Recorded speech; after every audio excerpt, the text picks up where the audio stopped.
Hey guys, it's DarudeLeafStorm here, and I'm here with week 7 of the IBL. This week we are taking on James or JB Westside. And guys, this matchup is really scary this week because as you can see, he has a Mesprit, and Mesprit is a bulky psychic type, and we don't enjoy. But yeah, just to quickly go through the teams for you guys. JB's full team. Let's just take a minute.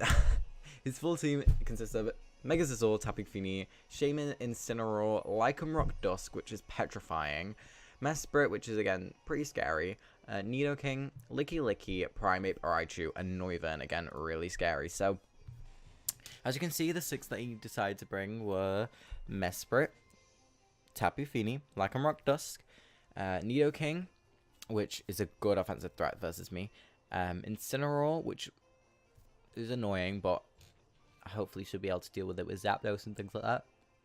And then Noivern, which I feel like I can deal with because of things like Umbreon. But if he has Taunt, then that would be quite annoying, like if it's a bulkier Taunt variant of Noivern. And then obviously Tapu Fini is okay for me to deal with. So as you can see on the screen, we are bringing Simisear, which is a very interesting set. I'll just quickly pull it up for you guys. So on this Simisear set, we're rocking max speed, max special attack. For it was for something. It was a base 100 on his team. What did I say? Shaman, of course, Shaman. For Shaman, with 4 in HP, we're on the Firium Z, and I'm good to say this set by the way because, you know, we've battled and you kind of saw most of my set. So I've got Substitute, Fire Blast, Knock Off, and Endeavor. So my plan is to just lead with this thing and just start picking apart his team because it's annoying. But next we have Dr. Joseph Heiter, our Scolipede, Hondo Charty Berry, with a Protect, Poison Jab, Earthquake, and Swords Dance. I don't really want to reveal my spread, but yeah, that's cool. We got that. Next up, we've got Mega Medicham.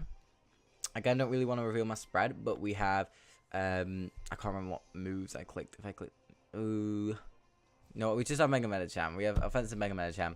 Actually, you know what? Screw it. Fake Out, Bullet Punch, High Jump Kick, Poison Jab. And then we have Umbreon, who is holding the leftovers with Heal Bell, Snarl, Wish, and Protect. And then we have Imagine Dragons, our Zapdos. Holding the Rocky Helmet with Discharge, Static, Roost, and Defog. And then we have God the Palossand holding the Colbur Berry with Earth Power, Stealth Rock, Shore Up, and Toxic. So let's just hop into this match. I'm really scared of what he's gonna lead with. I was kind of thinking my worst nightmare is honestly either a Lycanroc Dusk lead is the worst thing for me, like if he's rocking like Focus Sash, but I don't expect that. I expect like Z-Move or Life Orb to offensively check Scolipede. Nidoking is quite scary, but I have Umbreon for that. If he sets up a Toxic Spike, that'll be really annoying because I'll have to try and pivot out into Scolipede. Anyway, I'm going to lead off with my Simisear and see what goes on. And yeah, we'll just see. So we are being challenged by James. And yeah, we're going to lead off with Brendan, our Simisear, as he leads off with Artemis, his Mesprit. So obviously in this lead, I understand why he'd led this because I have 3 mons weak to rocks. So I'm going to sub up here as he's most likely just going to go for his rocks, which he does. So turn 1 rocks on his side, which are annoying for me and definitely needs to get rid of them at some point. But for right now, they're not doing me too much harm. So here I'm going to knock off because Mesprit is one thing that stops Mega Medicham from putting in a lot of work. That does a huge amount of damage to the Mesprit with a crit. So there you go. And he is holding the Rocky Helmet. So that's clever for the Mega Medicham. And he does reveal Ice Beam here. Now, I was like, Ice Beam? Why would he click Ice Beam there? So I was like, okay. So I am going to click Fire Blast. We do unfortunately miss, which is unfortunate because getting more damage on this Mesprit would be nice. So he's going to fire off another Ice Beam. And I was like, wait, does he not have anything to touch my Simisear? And yeah, so basically I'm going to sub up again here on the Mesprit as he goes out into the Incineroar. as he's going to get an Intimidate drop off on me, which is annoying because knockoff is going to do a little bit less damage, but knockoff's not really there to do damage. So I'm going to set up a sub again, and here I go for the Endeavor.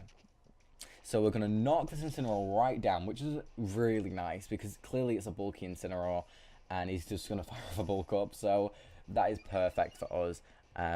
I say I'm just outside of Blaze range, unfortunately, and he is going to gain some leftovers back. But I was calcing, and I'm pretty sure that this Inferno Overdrive had a decent chance to KO this Incineroar, so I am just going to fire it off. If I can kill this thing, that'll be amazing. To just get rid of this thing, and already Simuse is putting in a ton of work. We've already weakened the Mesprit, and now we're going to get off an Inferno Overdrive on the Incineroar. Because I was thinking, if we do manage to kill, we're going to be in a great position here. So we're going to fire that off, and we are able to knock out the Incineroar with a crit. I'm not sure if that mattered or not, but yeah, we are able to knock it out.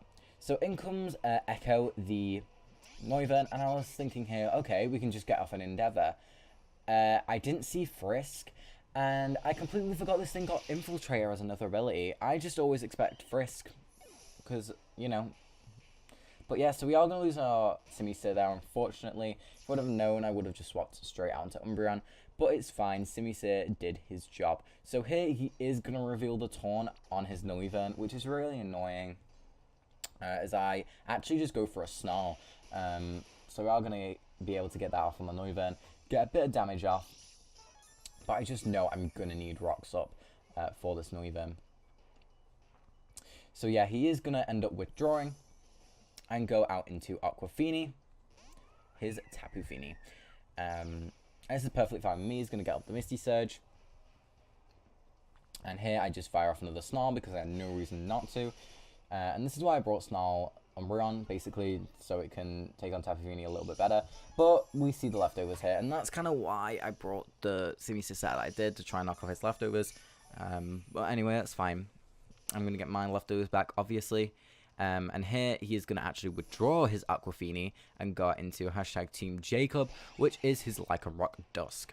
As I just proceed to go for another Snarl because his Tapu Fini won't be doing much to me, apart from like Madnessing and things like that, but I wanted to see if he had that.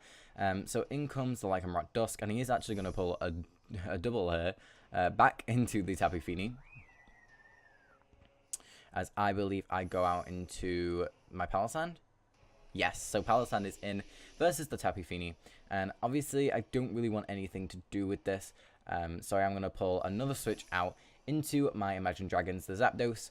Zapdos is mainly here for like Scizor and things like that, as he is going to fire off an Ice Beam, so good play there.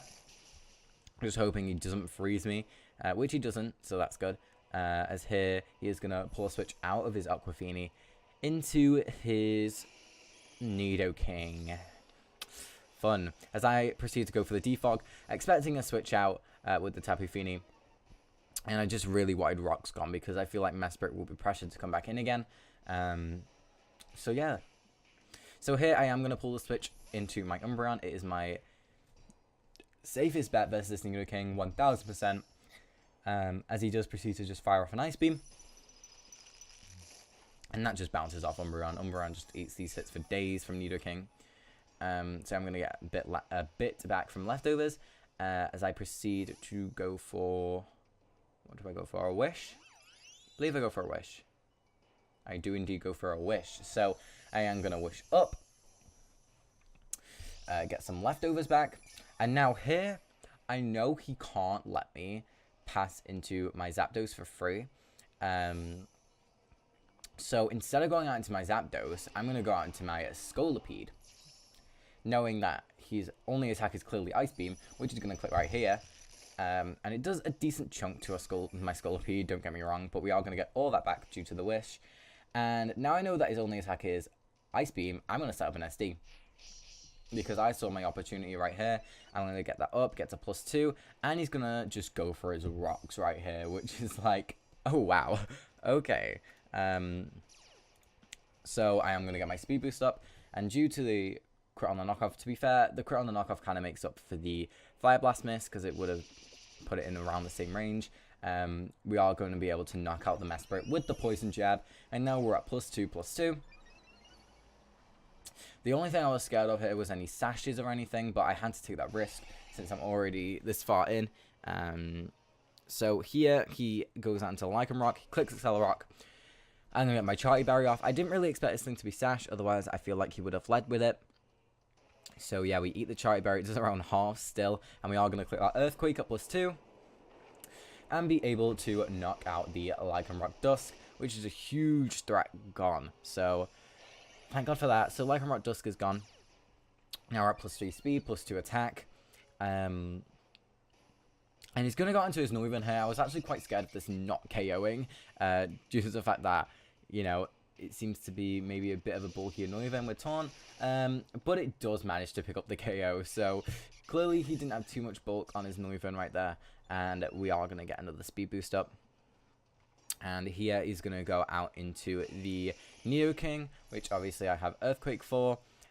So hopefully no Sugar Berry, but I feel like if he had Sugar Berry, he would have gone out into it beforehand, as we are able to go for the Earthquake and knock out the Nidoking. And in case you haven't guessed, guys, this is just going to be a straight up Scolipede win right here. So offensive Scolipede, putting in the work this week. I'm so proud as Aquafina comes in. I'm guessing no Kebia Berry, since I feel like, again, he would have gone out into it sooner if he did have the Kebia Berry. So I'm just going to go for the Poison Jab. And we are able to knock out the Tapu Fini for the 5-0 win. I believe it's a 5-0 win. Yes, a 5-0 win right there. So yeah, really quick game in all honesty. Yeah, I'm very happy with how this went. The Simiso set worked like a charm. It was just so good to lead off with. And I'm glad to see it put in work against the Mesprit and things like that. So yeah, yeah, I don't really know what else to say. Thank you guys all for watching. And I'm very happy with this win because JB was one of the better teams in the league, so very, very happy with this. We're pulling up a lot of good wins recently, so very, very proud of us. And yeah, thank you guys all for watching. This has been DarudeLeafStorm, and I'll see you all next week when we take on Crest and the New York SXL Peakers. There you go, XL Peakers. So yeah, thank you all for watching. It's been DarudeLeafStorm, and I'll see you all later. Bye, guys.